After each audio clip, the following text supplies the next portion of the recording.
It's caucus time. Never to miss a cue again.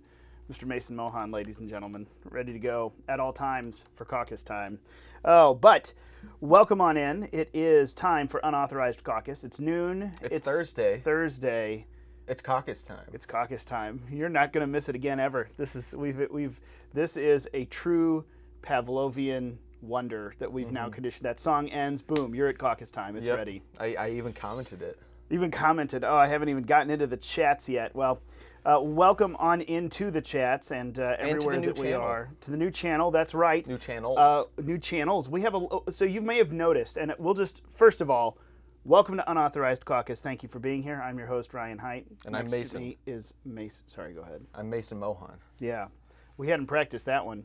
I don't think we've ever said our names at the beginning before. Well, and I realize we got a lot of new folks coming and joining in, and we also have a lot of people who are hopping onto the podcast that aren't doing the live stream. So there's a lot of different places, and we're trying to make sure everyone knows what's going on. Primarily us. We need to know what's going on. And there are a lot of new things. So you may have noticed the last few weeks, the Phyllis Schlafly Eagles is getting busy, and it is only going to get busier as we get through more and more and more of election season. So what we're doing is, as we are trying to streamline some of the media operations, Caucus takes up a huge section once every single week. It gets on and we just rip through a live stream. And of course, it's available as a podcast afterward. That may be how some of you listen. If you're one of our podcast listeners and you download it on your app, nothing is changing. But if you're one of our live stream viewers, we are going to continue for the next few weeks to stream it live on the Phyllis Schlafly Eagles Rumble. But there is another Rumble channel. Separate channels are opening up for a bunch of different ventures that are happening here. Go and subscribe to the new Unauthorized Caucus Rumble channel.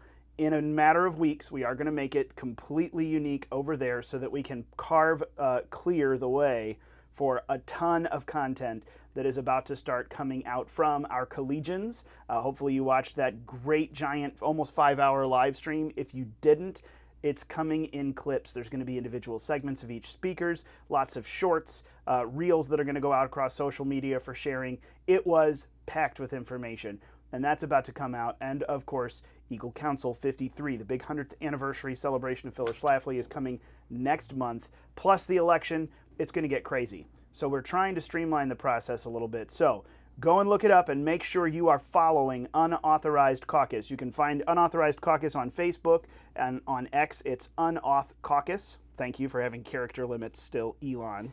Can't make the longest username I want. And then, of course, Rumble and YouTube, you can find its own channels, Unauthorized Caucus, on either one of those. Go and subscribe, because very soon that is going to be the only place that you can live stream. And then, of course, the podcast will be ready afterward. And go to unauthorisedcaucus.com. That's actually going to be a new Substack page, kind of like Ed's doing his Substack.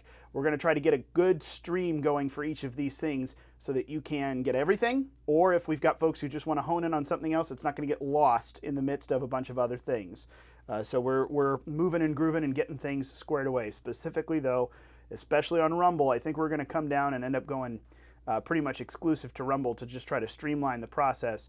Go and sign up, or rather go and subscribe on Rumble to Unauthorized Caucus. And if you head over to the Substack, if you trip across that while the website is still switching, sign up there. We'll make sure we let you know. But there's going to be another kind of a separate list. You'll still get all the Phyllis Schlafly emails, the Eagles emails, but I also want to make sure that, just like the rest of the channels, we are not bombarding everyone with all of the little tiny tidbits of each individual project that they don't necessarily want. So if you're a Caucus fan, there's going to be a place for you to sign up to make sure you stay on every little bit of the email updates and not just a few bigger ones that'll go through to the main list. We're compartmentalizing. We are compartmentalizing. There's just, in the era of media, the way that it works now, it is wild to try to just throw everything into one area and just let this huge stream rip of videos and content that's coming out. So we're trying to make sure it is manageable, and that is some of the stuff that we're doing and moving toward. But we got a lot of a show today.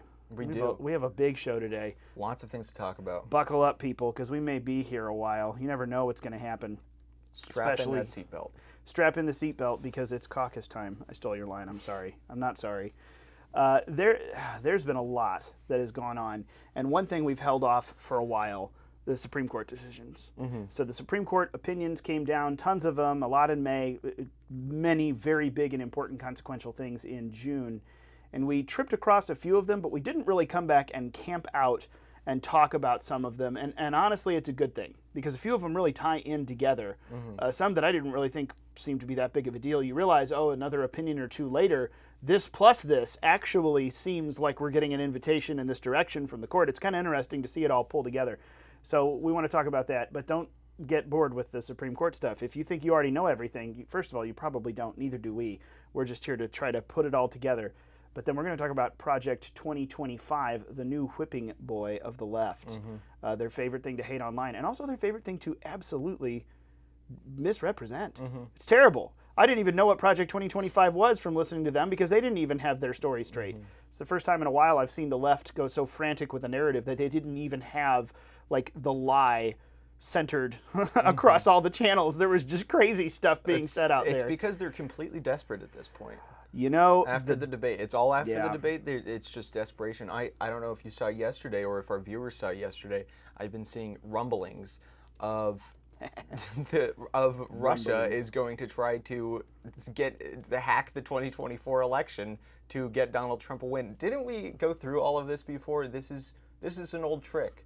This is almost a decade-old trick that was total bogus last time, but now they're like, oh, we have reports that Russian disinformation is going to try to influence our election. Provable bogus. Provable bogus. Provable bogus. Well, not exactly, because you can't prove a negative, but you can just be like, oh, there's not really anything here. I mean, they said this about Hunter Biden's laptop in 2020. They were like, Russian disinformation is going to, say that Hunter Biden smokes crack, and there's a bunch of videos of him doing that.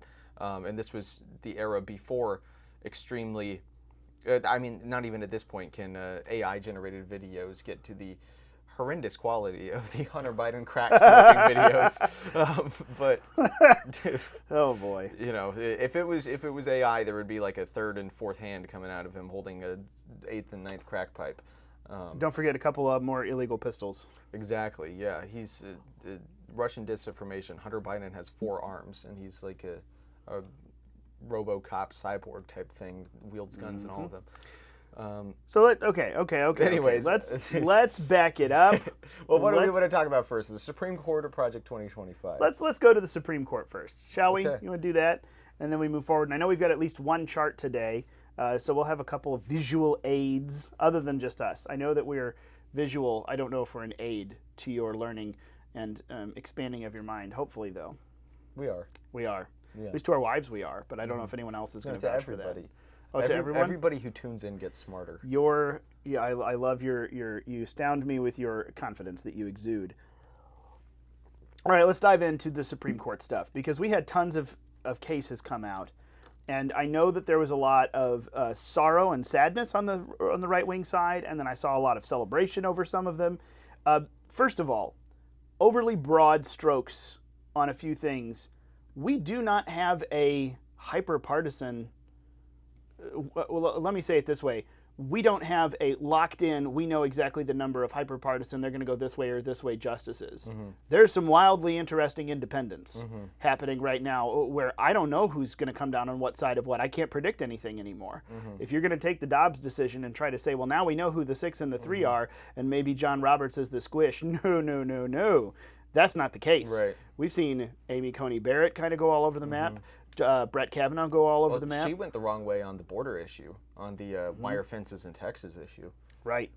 These opinions are very interesting, and I tell you what, I'm not necessarily sad about that they're behaving independently, because that's not a terrible thing. I mean, to just look at each issue. Now, I did see someone, by the way, I know Amy Coney Barrett's disappointed a lot of people. I forget who, someone described, maybe it was Mike Davis, described her as it seems like her opinions and the things she's writing and the way she's voting is a very timid law professor, which she is a law professor. Someone who's not really wanting to strike out, Clarence Thomas, just wreak liberty and, the Liberty Bell everywhere. Someone who's, well, hold on, let's be a little bit more reserved about this. And that kind of lines up as you start to see some of her decisions and where she fell. But this was very interesting. The conservative majority is definitely divided, and there were a lot of, I was looking at a breakdown of this, 29 of the cases, 43%, were either 9-0 or 8-0 decisions. But then only 10 cases got us down to 24%, were 8-1 or 7-1. 16 cases, I'm sorry, the next biggest, 6-3 or 5-3. But then there were a ton of cases that were 5-4. There were several cases that were 7-2, 6-2. We had some really interesting decisions. Even some of the really left-wing members of the court hop over, which proved that I think this year, more than anything, my takeaway from that, ask the right question in the right way from the right source. Those three things are incredibly important in front of the Supreme Court, maybe more than they have been in a long time. Right. Because a lot of these justices are not going to take the excuse and opportunity to go outside the scope of what was put in front of them and lay down even something good that we want. Yeah. They stayed very narrow, and I can't blame them, although I wish a couple of times they would have gone a little further. They didn't. So any top-line takeaways before we dive into a few specific cases? I mean, there's like the big three cases. There's the Chevron, there's the presidential immunity, and then there's the 1512. And I think there have been some other ones that cover similar issues. But I'm pretty sure Justice Jackson went on our side on at least one of those. But I don't remember which one. It was, hold on, we'll get through here. It was, where did it go? It wasn't the presidential immunity. Presidential immunity was a straight 6-3 vote. The was it Loper Bright, which is the Chevron defense. That one, and see, that's the thing. I have all of the opinions pulled up in front of me, but it does not necessarily show who delivered. Well, that's okay. It's not a big deal. What way or another. But no, as we get through it here, as we get through my notes. Into each of these topics, I'll remind kind of where our votes were on these. But here we go. No, this just says Justice Roberts. Yeah, they don't always have the votes down. I mean, they just have the opinion of the court, and you have to assume sometimes quickly what the concurring and dissenting were based on the opinions that were given out. There's a lot of legwork. Let me say, you don't get to just walk in, folks, and find a place that gives you every little tidbit. There's some people who put it together, but really, if you want to find this stuff out and go in deep, you have to do the legwork. Go find the opinion, find out what was written in it, look at who gave the concurring and the dissenting opinions, and you'll start to get more of a picture there together. Don't just rely on someone else, because it's not going to give you the full picture that you're looking for. Right. But yeah, there were a few main ones. With the presidential immunity one, I mean, I saw so much stuff about that on social media. I don't really have a good understanding of what exactly. I mean, I know broadly that presidential actions done by the president are immune from prosecution. But lots of people were saying, the next day there were libtards saying that Joe Biden should activate like the Marines to redacted President Trump. Which obviously that's not what it's saying. And by the way, I'm remembering now, that was the Fisher case, Fisher v. United States, which is the 1512 decision, backing up even a step further. U.S. Code, I forget what the biggest part of the code was, 1512C2 is the obstruction of a federal proceeding. That is the charge that was used to trump up seriously significant felony charges against a lot of the J6 defendants and against President Trump and some of the others in the obstruction case, which that's the Jack Smith case in D.C., right? Yeah. And then the documents cases in Florida. There's a state Georgia case. There's a state New York case. So the 1512C2, that one had Ketanji Brown Jackson, Biden's own nominee to the Supreme Court, actually sided with the majority and said, yes, there are presidential immunities for official actions. Now, we'll dive into that one first because that's kind of the biggie. And they waited until July 1 for that to come down. It was like, what did I say? If they were going to release it on Friday, I heard someone say, it's like if they don't split it out to another day, Friday, the last weekday in June is going to essentially be the World Series, the Super Bowl, and the World Cup all in one day. It's going to be absolutely nuts. I have a feeling they'll break it out. Sure enough, they did.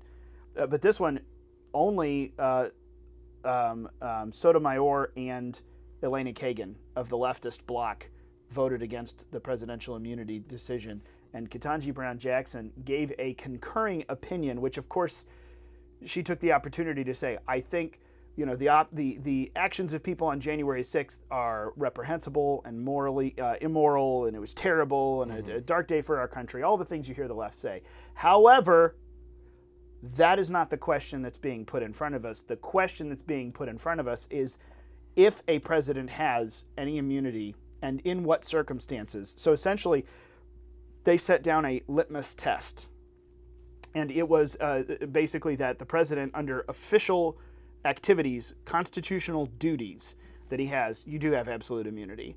Under some, I forget exactly the phrasing that they had, but there was a second section where this does go in line with your job, but it's not a core constitutional function. Yes, there is partial immunity. Those are to be decided. And then there's things you just do on your own that are outside the function of your office. You don't have immunity from those. Right. And what they did was they didn't decide where Trump fit into each of these things. They just set down a clear test and then remanded it back to the lower court.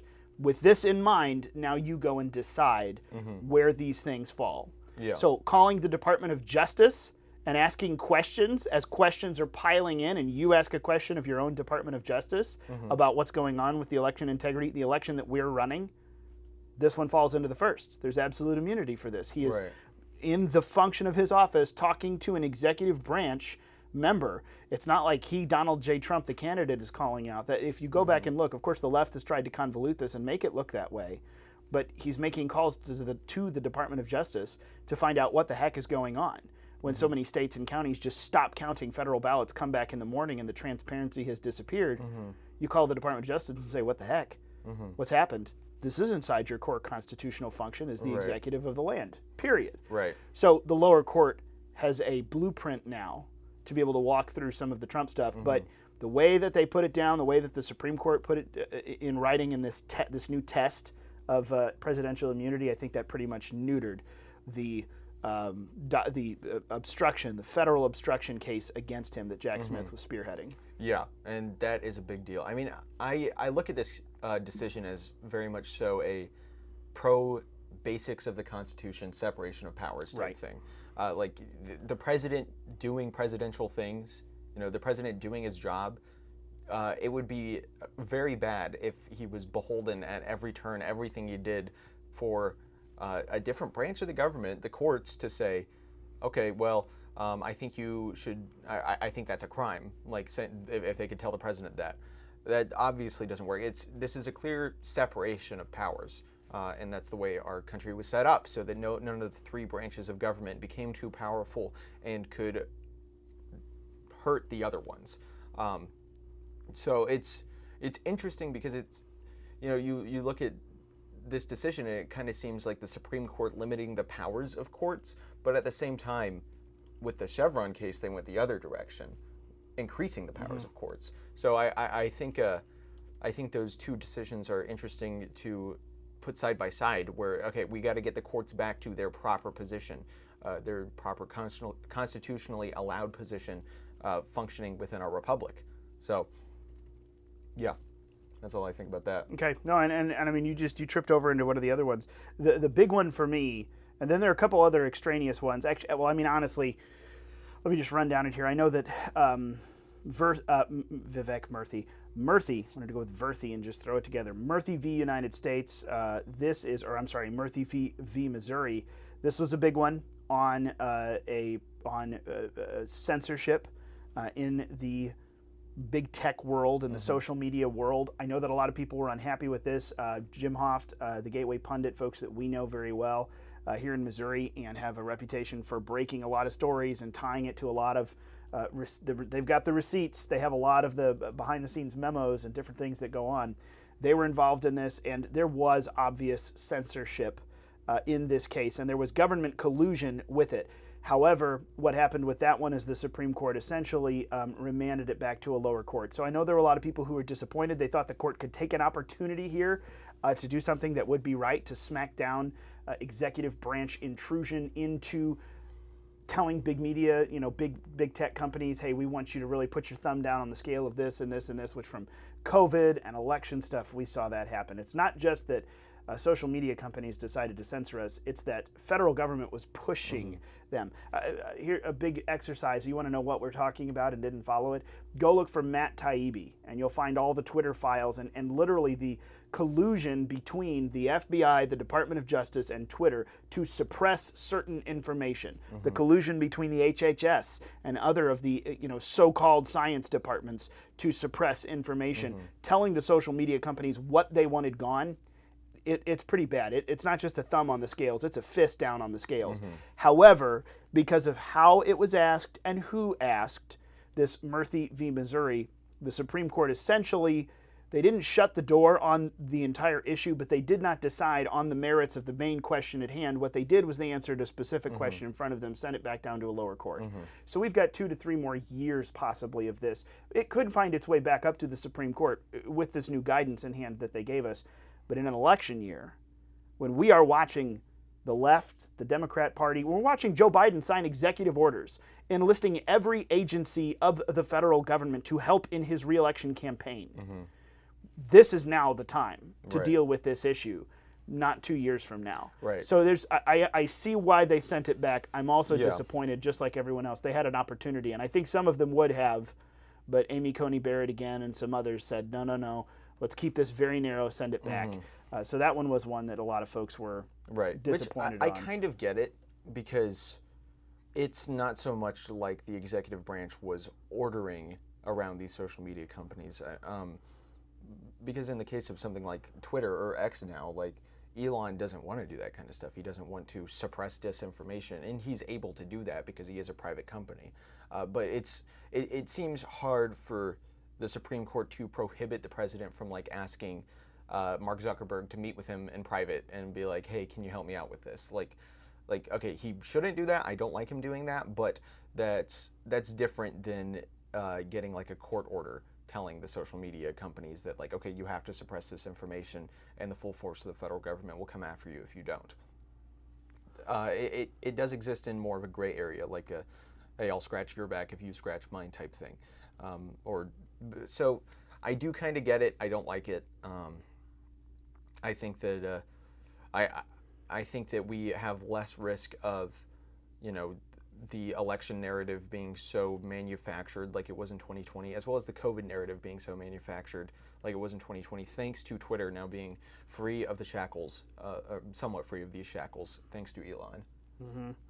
There's definitely been a shift there. And there's things like Rumble now, too. I mean, Rumble is a serious competitor to YouTube. It's nowhere near the size, but it is a space, but it's big. There's lots of people that come on Rumble now, and it's a place where people can get true information that hasn't been filtered through the narrative machine. And I think that's a very, very important thing. I agree, and we've definitely had a huge opening up of alternative sources. It's been a good one. So that issue, I think that it was definitely an opportunity for the court to weigh in on something, and they didn't. But we'll see how that goes. That's going to come back around to the courts. I'm pretty sure we're going to have that back at some point pretty quickly. But there's another one here. The Supreme Court upheld, this was on June 21st, I think, the new ruling, United States v. Rahimi. This was the court's first Second Amendment case since the real big one, the Bruin decision, New York State Rifle and Pistol Association, which they did 2 years ago, handed down, that was 2022? Yeah, that was 2022. They handed down a huge new stipulation for, if you're going to pass a restriction on gun laws and gun rights, it has to meet this test. And it was a huge improvement over anything that we had from the Supreme Court to demand historical honesty and accuracy out of it. But this one, I know a lot of people were worried because this was they thought kind of a red flag possibility, but by a vote of 8-1, they upheld that this law over banning the gun rights of people who are currently under protective orders or have a restraining order against them for a domestic violence related situation. They have their gun rights temporarily suspended while they're under that protective order, that restraining order. This was an 8-1 decision. It was, I think, was it only Clarence Thomas who dissented? Yeah, it was only Clarence Thomas who dissented. Let me see if I can get the text of this pulled up. And I know, again, a lot of people were immediately worried. Here we go. Here it is. A lot of people were immediately worried because, oh, this looks like red flag laws. I see where we're going, but also, well, we have a very interesting situation. Since the 90s, 2000s, domestic violence cases have been treated very differently. In fact, domestic violence is, I think, the only, across the country, I know it is in Missouri, domestic violence misdemeanors are the only misdemeanors that can actually get your gun rights suspended. We just treat it very differently. And if you listen to the side of it, we could have the discussion about whether that's a good thing or not. You listen to the cops who talk about it. There's a reason why these things were put in, because so many people didn't want to press charges. And yet we know what's going to happen in this situation if you decide not to press charges. We need some more teeth to be able to deal with something when the victim does not want to press charges, which is often the case in domestic violence and abuse situations. However, this is very interesting. It toes the line. I read through it, though, and I think Clarence Thomas was the one who said, bring it on, let's just talk about it. Let's talk about when we can and can't get rid of gun rights. And there were a lot, by the way, there were a lot of concurring opinions. Everyone agreed, but had their own, well, here's why I agree, though. So it certainly wasn't super clear-cut, even though it was an 8-1. But at the end of the day, Justice Thomas essentially said, and I, even though I don't have big issues with this, I don't think that this is opening the door to red flag laws, because they're talking about a judge who has looked at the situation and authorized a temporary restraining order. You're not, without due process, getting your rights suspended. Well, let's suspend your rights while we go and figure out what needs to be done. This has already had a look, and there's already a situation. That maybe that's a thin veil, and I should be more worried about it than I am. Well, I think it needs to be a better question. Like the Supreme Court will need to face a more specific question on these issues if there's so many people voting one way, but their concurring opinions are kind of all over the place. And that's Justice Thomas basically said that the government has not borne its burden to prove that this rescission of gun rights is consistent with the Second Amendment's text and historical understanding. So he was basically saying this case isn't about whether, what did he say here? Justice Thomas, this case is not about whether states can disarm people who threaten others. States have a ready mechanism for disarming anyone who uses a firearm to threaten physical violence. It's called criminal prosecution. Most states, including Texas, classify aggravated assault as a felony punishable by up to 20 years imprisonment, assuming these allegations could be proved. Texas could have convicted and imprisoned Rahimi for every one of his alleged acts. Thus, the question before us is not whether Rahimi and others like him can be disarmed consistent with the Second Amendment. Instead, the question is whether the government can strip the Second Amendment right of anyone subject to a protective order, even if he has never been accused or convicted of a crime. It cannot. Clarence Thomas makes some very good points here, that there are mechanisms. Charge them with aggravated assault. If that's what it is, why do we have a protective order? Charge them with aggravated assault. Do that and go this way through. We don't need this other way of protective orders. Looking at the situation, as much as I wasn't worried about it, I think that Clarence Thomas makes some very good points about this is not needed. You're adding a layer that makes vague and ambiguous what is already possible for us to do. Don't do that. I think he's right. And I think this was one of those decisions that I disagree with the 8-1 majority. Yeah. I really think that in a good world, not a perfect world, but in a good world, Clarence Thomas's thinking would have held up, that there is a mechanism. Go and do it that way. You're not allowed to do it this way anymore. I think that's probably smart. Yeah. All right. What next? Chevron. Loper Bright Enterprises v. the Secretary of Commerce, Gina Raimondo. Loper Bright overturned 40 years of Supreme Court precedent. Chevron deference. What was Chevron deference, Mason? It was if there was ambiguity in laws or regulations that Congress had not explicitly spelled out, the Chevron decision said that, okay, it fell on the administrative state, or what we would call the deep state, the bureaucracy. They would defer to the bureaucracy. They would interpret the law and explain how these rules work rather than courts doing it. This decision says, okay, no, the courts are going to do it because that's how it's supposed to work. Because, well, I mean, excuse me. Because once again, this is a separation of powers issue. Congress passes a law. It's up to the executive branch to enforce the law, to make sure the law goes into action. It is not up to the executive branch, or it should not be, and that is what this decision said. It is not up to the executive branch to finagle the law to make it look like however they want. And if there's ambiguity, it's not up to them to just say, okay, well, let's just look at it this way. You know, there actually have to be legal proceedings for that to go a certain way. Which is very important, because if you look at the degree of institutional capture of the administrative state by our enemies, you know, even during Republican presidencies, it's not our people making the rules. It's not our people enforcing these rules. It's other people enforcing these rules. So. Yeah, absolutely. And then let me give an example here of one. I saw Jeff Clark on Twitter. Was that this? Yeah, Jeff Clark on Twitter this week. Former double U.S. Assistant Attorney General. He was the Assistant Attorney General over 2 different divisions, civil rights, I think, and I forget which. I don't want to misquote it.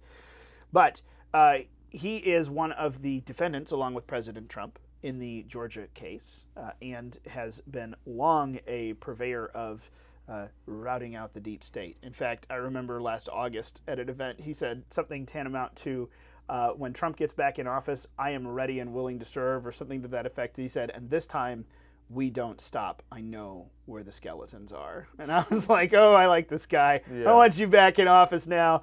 Whew. But he's a good one to follow. He has fought the system, fought the deep state at every turn, and is ready to keep doing it. He's a senior senior fellow at the Center for Renewing America. He had a very interesting post this week that I thought was very interesting. You want to know what it means when a question comes all the way up to the Supreme Court or up the federal courts at any level, and the court looks at it and says, well, the law is not entirely clear about this situation, so we're going to defer to the executive agency and whatever they say, like their preference. We're going to defer to them. Chevron deference. What does that look like in real life?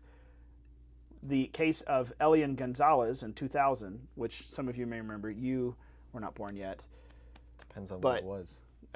Oh, that's true. Wait, you were born in the year 2000, weren't you? Never mind. I was thinking 2001. Oh, yeah, never mind. You were born technically. Well, was I? When was it? This was in, the Elian Gonzalez thing was in June. I was not born. Oh, wait, no, you're after June. Okay, there we go.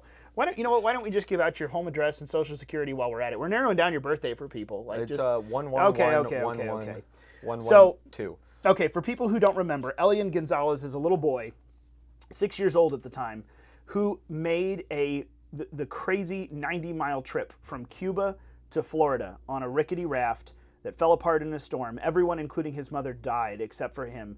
He got to the States by some miracle and was immediately put with relatives in Miami. They took custody of him. They sought to apply for asylum. This is real asylum. Let's recognize that. Not the stuff that's going on at our southern border right now, the racket of asylum, a real asylum situation. His mother brought him across. His father was still stuck under the clutches of Castro, and using his father as a puppet, they were demanding that Elian Gonzalez be returned. But this boiled over into huge fights on the legal and court front, everywhere else, and it culminated in what you will all probably remember, at least if you're of my age, that image of one of the Customs and Border Patrol full SWAT team, hostage rescue gear guys coming in with an MP5, dragging the screaming 6-year-old out of his relative's arms to take him back because Attorney General Janet Reno from the Clinton administration said so. This went all the way up the courts, and because the law in this specific situation was ambiguous, Chevron deference, the principle, not principle, but the precedent that had sat since 1984, allowed the courts to say, nah, we're going to go ahead and side with the Attorney General on this one because the law is kind of vague. Jeff Clark and Brett Kavanaugh, now our Supreme Court Justice, spent the entire month of June working in the 11th Circuit to get their orders regarding this kid reversed. They were trying to fight Janet Reno's decision that paved the way for this guy to be sent back to Cuba. So there was a huge fight over it, and it was very unfortunate that, a little boy who should have been raised with his family here according to the wishes of his mother was instead sent back and thrown back into the communist leader's arms in Cuba. Thank you for abetting radical communism, Clinton administration. That's exactly what happened. If Loper Bright had been in the year 2000 had been decided, the Chevron deference would have been gone, and Elian Gonzalez would have stayed in the United States. According to the wishes of his mother, he would have been probably given asylum status. But they deferred to a very corrupt, at that point, Attorney General and the apparatus of the Department of Justice. So I saw that and I thought, you want to put a face and a name to it, what the Chevron deference means or could have meant in the past. That is a very interesting story. So for our viewers and listeners of a certain age, that one's going to strike a chord with you, because that consumed the news day after day after day for weeks on end. I do. I mean, and it's crazy to think, oh, that was a Supreme Court.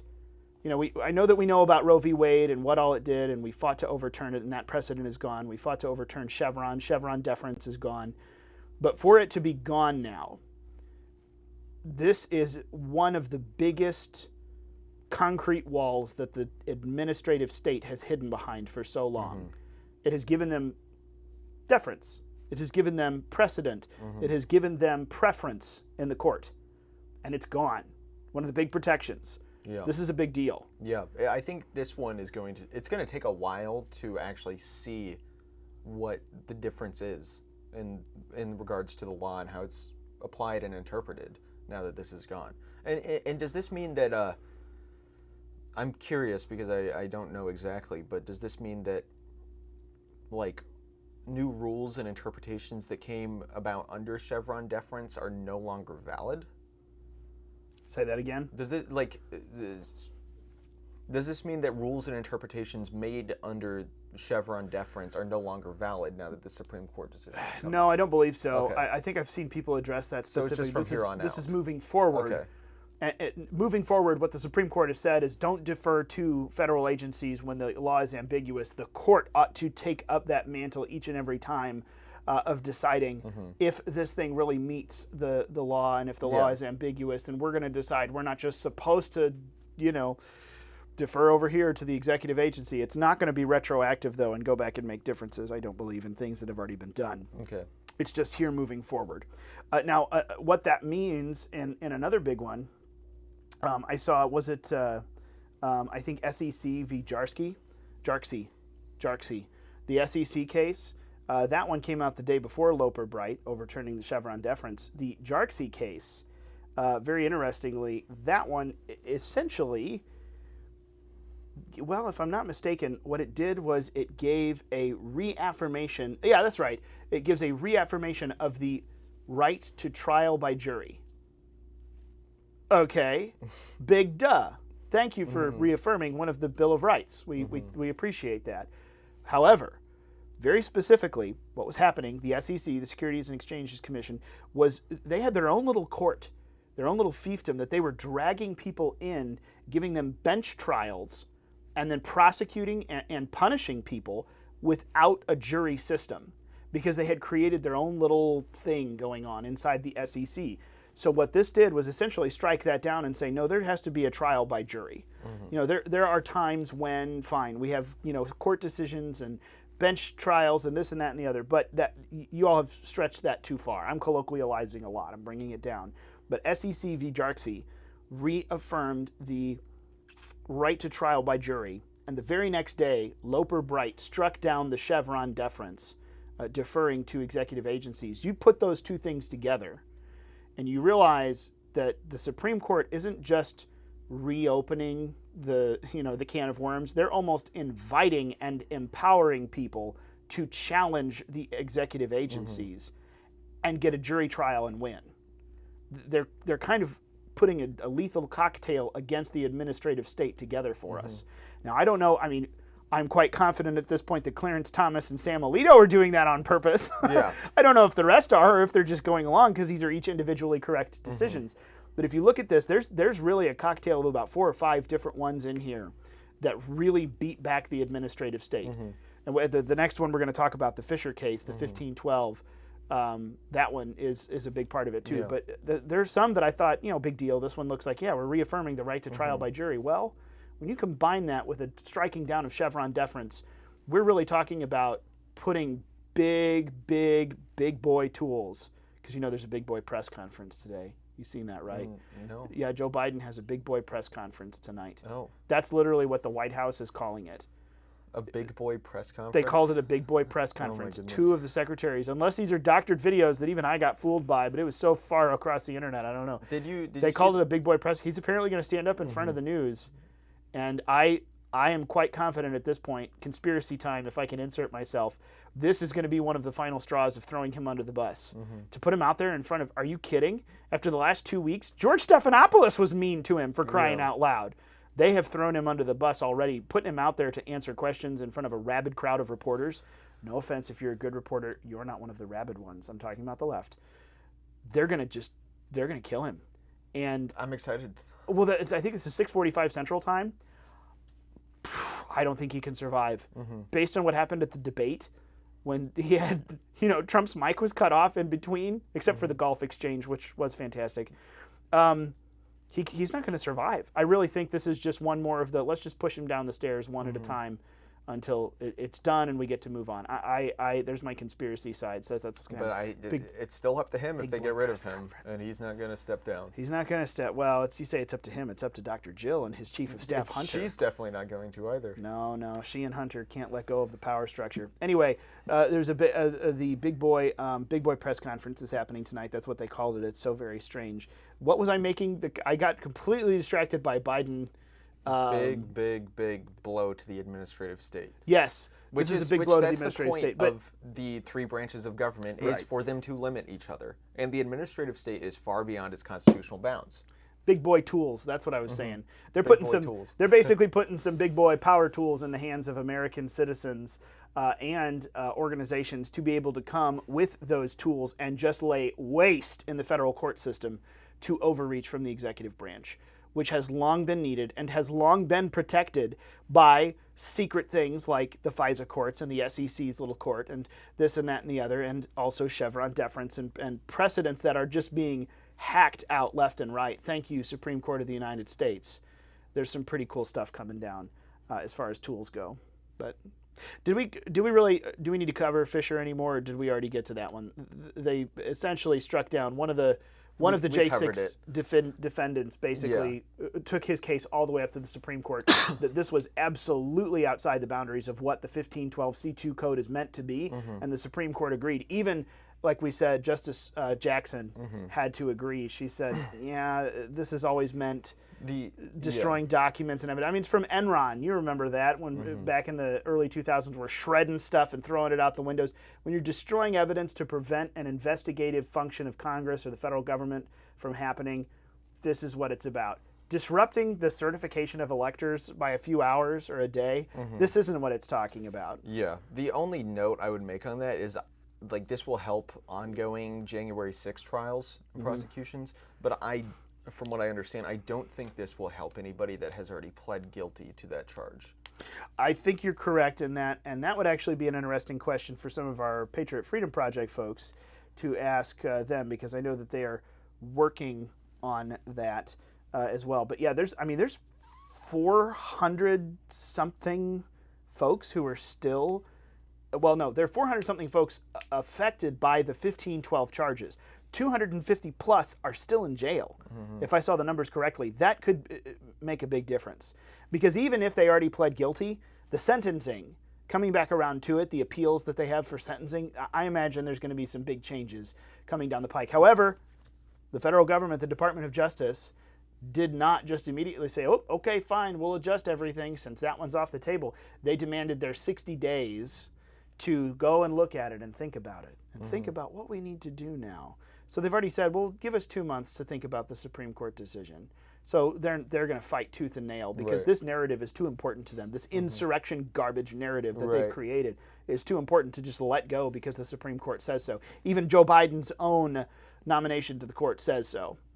They can't let it go. They can't let one chink happen in the armor there. Right. Well, because it's if it turns out, oh, okay, these guys actually didn't violate too many laws when they marched around the Capitol and some of them inside the Capitol, then that kind of the whole Trump is an insurrectionist that deserves to be, imprisoned for his attempted coup. Like that narrative crumbles. Right. It does. It very, very much does. Yeah, there we go. Someone says they were in law school with the Elian Gonzalez situation when it was happening. Disagreed then with my professor and believed, as I believed, he belonged with his father in Cuba, parent over other relatives. See, this is still even not, some of these situations are not settled. They are far from over. And yet Chevron deference had its way, and these arguments were not had out. It just followed the will of the executive branch. There's so many places that it hooks to and so many things it affects. But it's really pretty powerful to consider some of the things that the Supreme Court has given us through these. So there's a little bit of a trip through. I don't think there was anything else. There were a lot of decisions. Those are the highlights. Those are the biggies. To me, big losers from the Supreme Court opinions this year, the administrative state. Big winners, we the people. And then there's some and Donald Trump. And like I said, we the people. But then there's some checkered stuff in between. Well, Elian Gonzalez is now part of the equivalent of Cuba's Congress. Yes. He is a lawmaker now. He is. Interesting. Anyway. I looked that up a little bit too. I was kind of curious. Yeah. But Project 2025.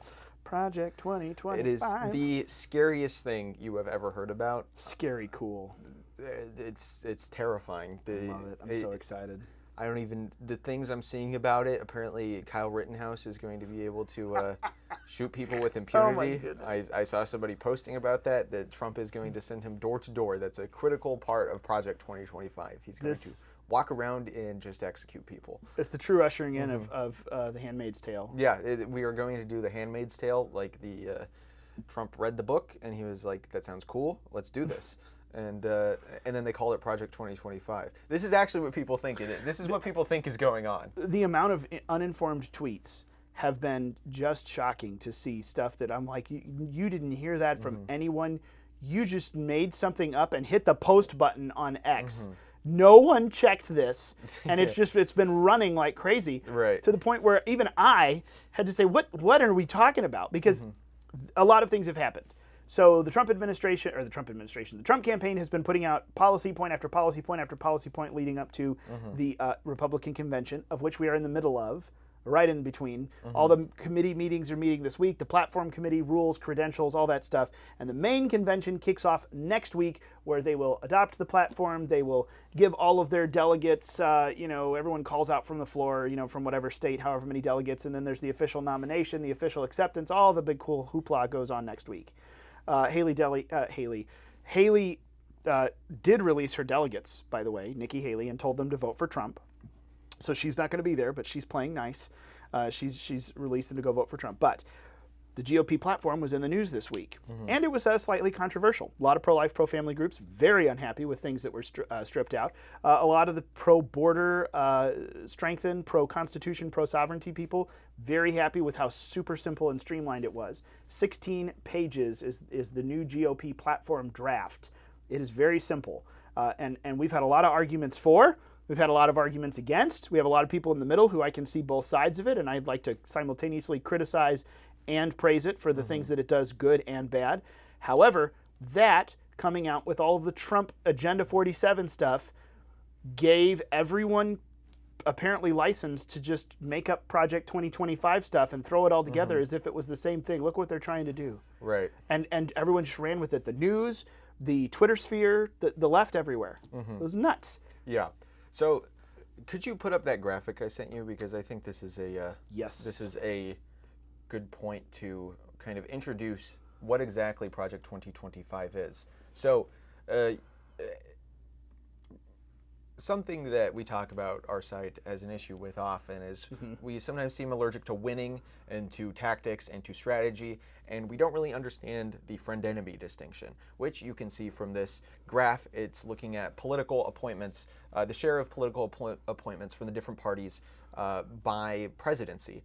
And so as you can see, during Republican presidencies, we do not get rid of Democrats nearly as much as the Democrats get rid of Republicans during their presidencies. You can just look at the blue line goes skyrocket during Democrat presidencies, but the red line, it kind of gets up there. And this is for what office, or all the offices? This is just for the administrative positions. The administrative non-elected positions. Yes. Okay. New appointments, I'm pretty sure. So what Project 2025, one of the main thrusts of it is okay, how can we and it's not part of the Trump campaign. It is a Heritage Foundation project. I was about to say, let's back up.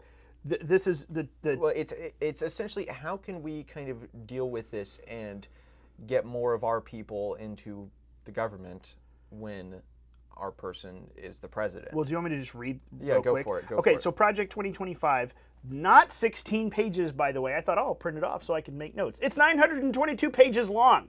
So, didn't print it off, kept it digitally. How about that? It's called The Mandate for Leadership, The Conservative Promise. This is a Heritage Foundation white paper. It's called Project 2025, the Presidential Transition Project.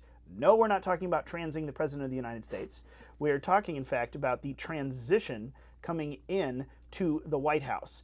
And when you look past the acknowledgments page to the opening and note, what it says is that indeed, basically, we want to be ready, the conservative movement unified for the next conservative administration to govern at 12 noon, January 20th, 2025. And history teaches that a president's power to implement an agenda is at its apex during the opening days. To execute requires a well-conceived, coordinated, unified, and trained, committed cadre of personnel to implement it. So here, they've worked for, I don't even know how long. This came out in 2023. This is just now hitting the left's,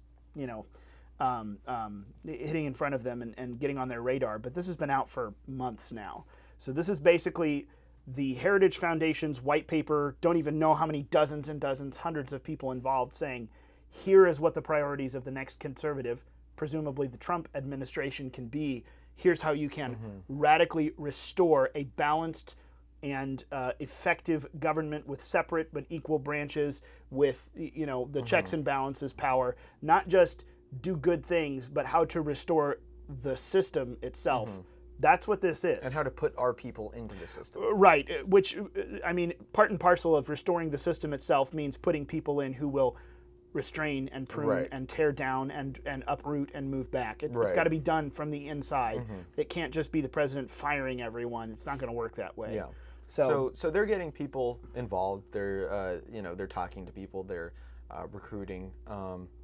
I even heard about them going to Hillsdale looking for people like, oh, would you be interested in working in the Trump administration? So it's not so much like, here are our policy plans. It's like, okay, Trump gets into office, and then Heritage is like, okay, here's a bunch of people ready to go, ready to work for you, like right now. They're all ready to go. And so even with Trump, I mean, Trump tweeted or Truth socialed that, oh, I have never heard of Project 2025. This is the first time hearing of it.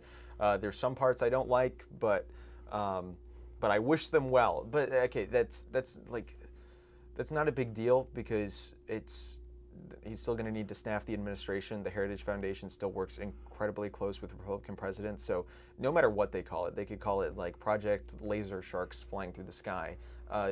It's still day one of the administration. The Heritage is going to be like, hey, here's all our people, and I mean, they're a huge conservative group that's good at finding people. So I imagine Trump's going to be like, thank you for bringing me people. But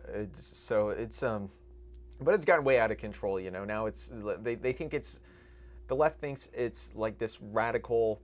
Well, it is kind of radical. It's pretty cool in that way, but they think it's they think it's something other than it actually is. Well, and that's the thing. The left doesn't.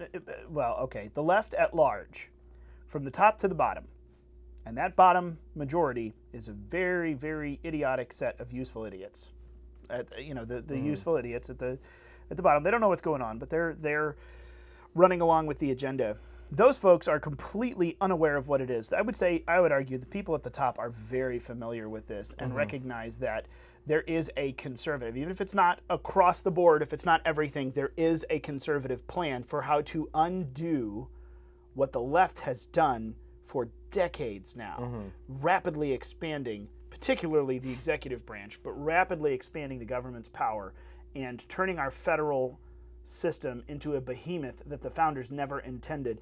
And this is a nearly 1,000-page playbook on how to go back the other way.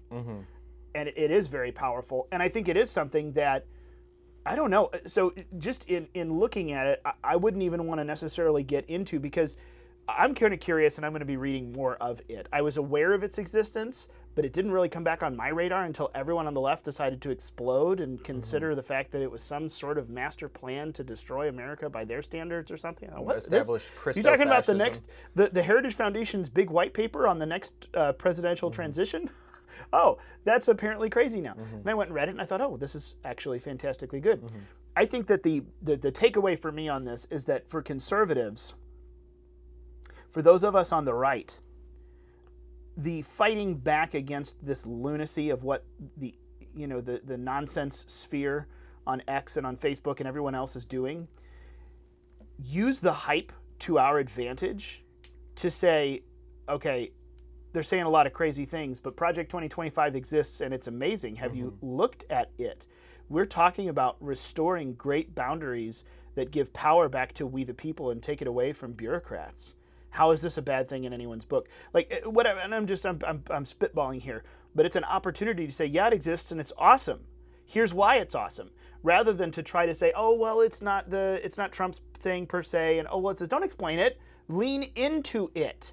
Now it's a huge 1,000-page white paper that's kind of hard to do without having known it and read it, which you can go and do. You should. It's got a website, by the way. You can go to project2025.org, and it's the Presidential Transition Project. It's huge, and they actually break everything down really, really well. And this isn't just Heritage Foundation. I mean, this is American Moment, Center for Renewing America. There's Jeff Clark is one of the fellows there. The James Madison Institute, the American Way of Life, that's the Claremont Institute. There are tons of folks who are joining into this and becoming a part of it, because you've got literally weeks to install an entirely new presidential administration. This is where we saw a lot of the rockiness from the Trump administration the first time, because he brought in a lot of folks who knew what they were doing, but they were not America First committed. They were hacks from the party structure that know the system, but they did not share the values of all of us MAGA voters that put Trump into office. I don't want that again.